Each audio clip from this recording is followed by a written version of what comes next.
అనేటటువంటి ఒక మైనర్ బాలుడిని, వడ్డెర కులానికి చెందినటువంటి ఒక మైనర్ బాలుడిని ఈ నాటకంలో బలిపశువును చేయడం కోసం అక్రమంగా అరెస్టు చేసి మరి దానికి సంబంధించి అరెస్టు చూపటం, దానికి సంబంధించినటువంటి రిమాండ్ రిపోర్ట్ను కూడా ఇవాళ మన ముందున్నటువంటి పరిస్థితి. 2019 కోడికత్తి డ్రామాలోనే ఒక దళిత బిడ్డని బలిపశువును చేశారు. ఇప్పుడేమో బలహీన వర్గాలకు చెందినటువంటి వడ్డెర కులానికి చెందినటువంటి మైనర్ యువకుల్ని బలి చేస్తూ ఉన్నారు. ఇక్కడ మనం ఒకటి బలహీన వర్గానికి చెందినటువంటి వడ్డెర కులానికి చెందినటువంటి వారిని బలిపశువులు చేయటం ఒక విషయం అయితే, రెండవది మైనర్ యువకుల్ని, మేజర్ కూడా కానటువంటి మైనర్ యువకుల్ని ఈ కుట్రలో ఈ డ్రామాకు బలి చేయటం. ఒక్కసారి పోలీసులు సమర్పించినటువంటి రిమాండ్ రిపోర్టు మనం గమనించినట్లయితే ఈ నాటకంలో ఉన్నటువంటి అనేక విషయాలు,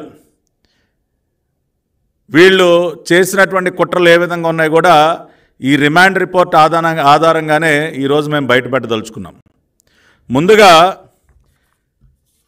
ఈ సతీష్ అనే కుర్రవాడు, అతను మైనర్ కాదు మేజర్ అని రుజువు చేయటం కోసం ఒక తప్పుడు బర్త్ సర్టిఫికెట్నే సృష్టించారు విజయవాడ నగర పోలీసులు.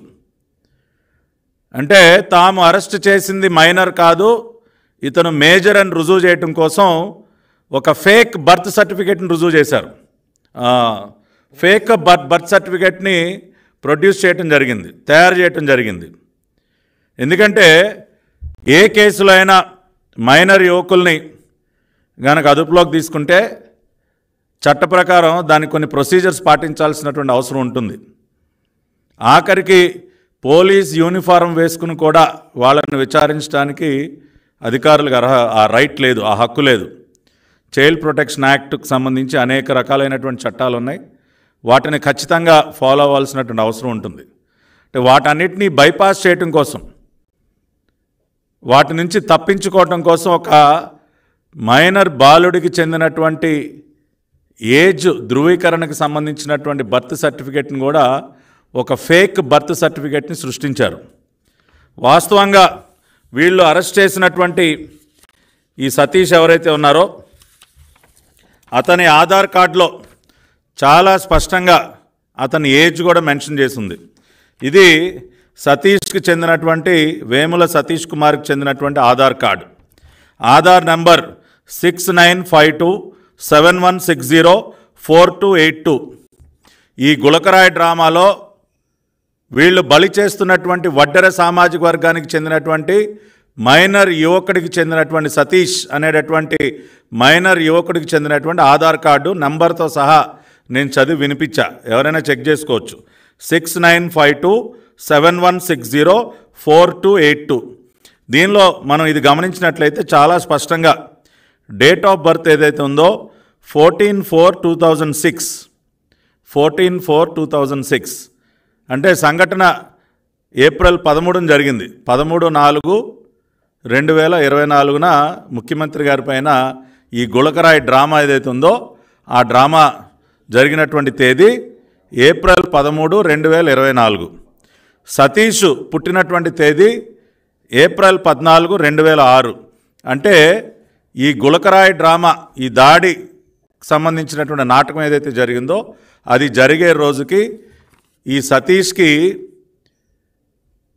సతీష్ మేజర్ అవ్వలేదు, ఇంకా మైనర్గానే ఉన్నాడు.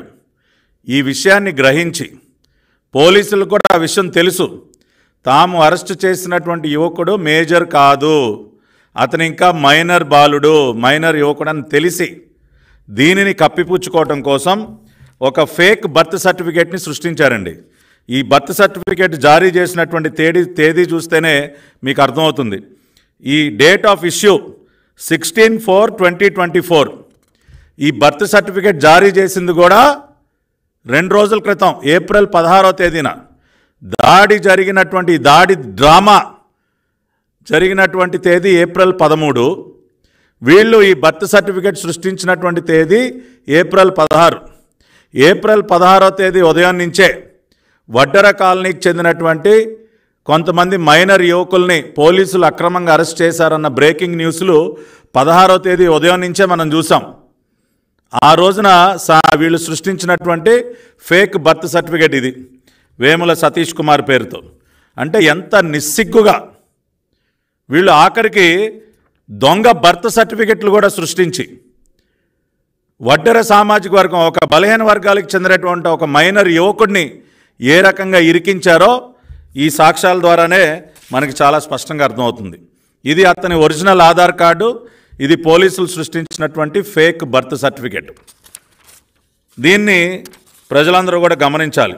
అంటే వీళ్ళు చేసినటువంటి తప్పు, ఆడినటువంటి డ్రామాని కప్పిపుచ్చుకోవడం కోసం తప్పుడు డాక్యుమెంట్స్ని కూడా ఏ విధంగా సృష్టిస్తూ ఉన్నారో ఒకసారి చూడండి. వీళ్ళు సృష్టించినటువంటి ఫేక్ బర్త్ సర్టిఫికెట్లో వీళ్ళు పెట్టినటువంటి డేట్ ఆఫ్ బర్త్ ఒకసారి మనం చూసినట్లయితే 14/10/2005 అండి.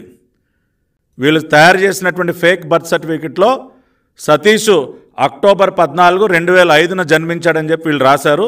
యాక్చువల్గా అతను పుట్టిన తేదీ ఏప్రిల్ 14, 2006. కానీ ఒక్కసారి డేట్ గుర్తుపెట్టుకోండి, అక్టోబర్ 14, 2005 అండి. ఒక్కసారి మనం ఈ రిమాండ్ రిపోర్ట్ కనుక పరిశీలించినట్లయితే ఈ రిమాండ్ రిపోర్ట్లోనేమో వేముల సతీష్ ఏజ్ 19 years అని పెట్టారు.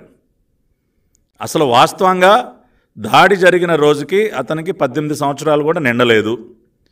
వీళ్ళు తయారు చేసినటువంటి ఈ ఫేక్ బర్త్ సర్టిఫికేట్ ద్వారా 18 కాదు, అసలు 19 నిండలేదు. అక్టోబర్ 14, 2005 అంటే 19 సంవత్సరాలు నిండలేదు. రిమాండ్ రిపోర్ట్లోనే 19 సంవత్సరాలను వేసేశారు. అంటే ఎన్ని రకాలుగా వీళ్ళు తప్పు మీద తప్పు చేసుకుంటూ వెళ్ళిపోతా ఉన్నారు చూడండి.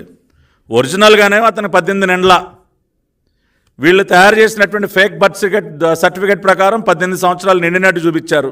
రిమాండ్ రిపోర్ట్లోనే 19 సంవత్సరాలను వేస్తారు. ఏమండి కాంతిరాణ గారు, కొద్దిగానే సిగ్గుందా మీ డిపార్ట్మెంట్కి? ఇంత దారుణంగానా? రిమాండ్ రిపోర్ట్లోకి ఏజు, మీరు తయారు చేసినటువంటి ఫేక్ బర్త్ సర్టిఫికేట్లోకి ఏజు, ఒరిజినల్ ఏజ్ ఏమో 18 సంవత్సరాలకు నిండల ఆ రోజుకి. ఇది కాసేపు పక్కన పెడితే వీళ్ళు కొంతమంది సాక్షుల్ని పట్టుకున్నామని చెప్పి కొన్ని విట్నెస్ స్టేట్మెంట్స్ తీసుకున్నారండి. ఇదిగోండి, ఇవి కేస్ డైరీలో పోలీసులు సబ్మిట్ చేసినటువంటి విట్నెస్ స్టేట్మెంట్స్. దీనిలో మనం చూసినట్లయితే ప్రధానమైనటువంటి విట్నెస్ వీళ్ళు చెప్తున్నది ఏంటి? వేముల దుర్గారావు. ఇతను సతీష్ స్నేహితుడైనట్టు, సతీష్ ఇతనితో అరే నేను ముఖ్యమంత్రి గారిని రాయి తీసుకుని కొట్టానని చెప్పినట్టు, మరి ఆ చెప్పిన తర్వాత ఈ దుర్గారావు వాళ్ళ తండ్రికి చెప్తే, ఎల్లయ్య అనే వ్యక్తికి చెప్తే, ఆ ఎల్లయ్య తన కుమారుడైనటువంటి దుర్గారావుని ఒక విఆర్ఓ దగ్గరికి తీసుకెళ్ళాడంట. అసలు విఆర్ఓకి ఏం సంబంధం అండి? ఇటువంటి దాడి ఘటనలు జరిగితే విఆర్ఓ దగ్గరికి వెళ్తారా, పోలీస్ స్టేషన్కి వెళ్తారా? పోనీ తప్పు చేశాడు నా బిడ్డ, పోనీ అతన్ని సరెండర్ చేయడానికి తీసుకెళ్ళాలనుకోండి, పోలీస్ స్టేషన్ తీసుకెళ్తారు.